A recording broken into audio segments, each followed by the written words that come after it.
ناظرین، میں ہوں حکیم توصیف ریاض۔ یہ پودا جو آپ دیکھ رہے ہیں یہ اسگندھ کا پودا ہے، اسگندھ ناگوری بھی کہتے ہیں، ہندی میں اسے اشوگندھا کہا جاتا ہے۔ اس کا سائنٹیفک نیم ویتھانیا سومنیفیرا ہے۔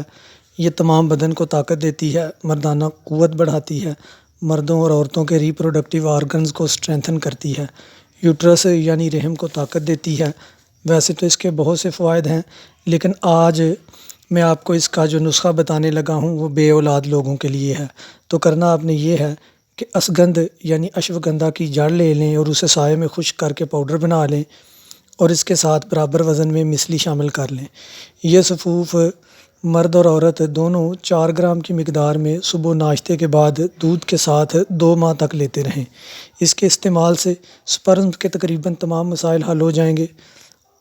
عورتوں کو ہارمونل ڈس آرڈرز کی وجہ سے اگر پریگننسی نہ ہو رہی ہو، یا یوٹرس کی ویکنس کی وجہ سے مس کیریج ہو جاتا ہو، یا اوویولیشن میں کوئی پرابلم ہو، تو ایسے تمام مسائل اس دوا کے استعمال سے حل ہو جائیں گے اور حصول اولاد کی خواہش کی تکمیل ہوگی۔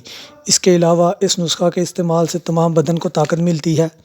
کمر درد، جوڑوں کے درد، حیض کی بے قاعدگی، irregular menstruation وغیرہ کے مسائل بھی اس نسخہ کے استعمال سے ٹھیک ہو جاتے ہیں۔